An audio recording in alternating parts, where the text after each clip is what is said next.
সমন্বয়ক থেকে উপদেষ্টা, কে এই আসিফ মাহমুদ, কি তার আসল পরিচয়, কেনই বা গুম হয়েছিলেন তিনি, বিস্তারিত জানাবো আজকের ভিডিওতে। আমি আছি মোহাম্মদ নাজমুল হুদা বাপ্পি। বিস্তারিত জানতে পুরো ভিডিওটি দেখুন। বৈষম্য বিরোধী ছাত্র আন্দোলনের সমন্বয়ক আসিফ মাহমুদ ছোটবেলা থেকেই ছিলেন একরোখা, যেখানে অন্যায় দেখতেন সেখানেই প্রতিবাদ করতেন। পরিবারের সম্মতি না থাকলেও আন্দোলন সফলে ছিলেন তিনি অনড়। আন্দোলনের মাঝেই হঠাৎ 5 দিন নিখোঁজ থাকায় আসিফ মাহমুদের বাবা তার একমাত্র সন্তানের লাশ খুঁজতে যান ঢাকা মেডিকেলের মর্গে। সেখানেও সন্তানের লাশ না পেয়ে প্রায় পাগল হয়ে যান তার বাবা। পরিবারের ভাষ্য, ছেলের একরোখা স্বভাবই হয়তো তাকে মর্গে না পাঠিয়ে বানিয়েছে সরকারের উপদেষ্টা। তিনি শপথ নিয়েছেন বাংলাদেশের অন্তর্বর্তীকালীন সরকারের উপদেষ্টা হিসাবে, পেয়েছেন যুব ও ক্রীড়া মন্ত্রণালয়ের দায়িত্ব। একমাত্র ছেলের এমন সফলতায় গর্বিত তার বাবা ও মা।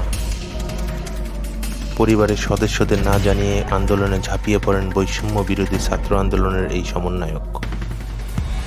যখন তার পরিবার জানতে পারে তিনি আন্দোলনের সমন্বয়ক, তখন বাড়ি থেকে তাকে আন্দোলন থেকে ফিরে আসার অনুরোধ করলেও আসিফ তা প্রত্যাখ্যান করেন এবং সাফ জানিয়ে দেন আন্দোলনে জয়ী হয়ে তিনি ঘরে ফিরবেন, অন্যথায় ফিরবেন গুলিতে শহীদ হয়ে। আসিফের এমন জেদ শুনে আতঙ্ক আর উৎকণ্ঠা শুরু হয় আসিফের পরিবারে। হঠাৎ আন্দোলনের মাঝেই নিখোঁজ হন আসিফ। 19 জুলাই থেকে পরিবারের সঙ্গে বন্ধ হয়ে যায় সব ধরনের যোগাযোগ। হন্য হয়ে খুঁজতে থাকেন একমাত্র ছেলেকে। ছেলের চিন্তায় বন্ধ হয়ে যায় বাবা মার আহার।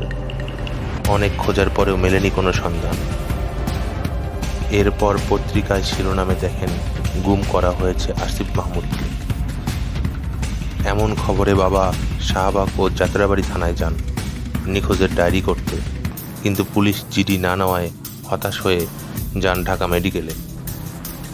সেখানে প্রতিটি ওয়ার্ডে খোঁজ করেন তার ছেলেকে, কিন্তু কোথাও সন্ধান না পেয়ে হাসপাতালের লাশ ঘরে গিয়ে খোঁজাখুঁজি শুরু করেন, কিন্তু সেখানেও মেলেনি আসিফের মরদেহ।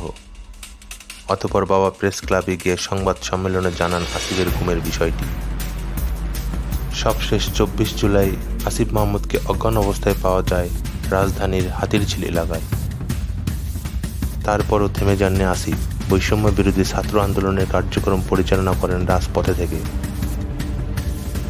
বৈষম্য বিরোধী ছাত্র আন্দোলনের মধ্য দিয়ে অজ পাড়াগাঁয়ের ছেলে আসিফ মাহমুদ এখন অন্তর্বর্তীকালীন সরকারের উপদেষ্টা।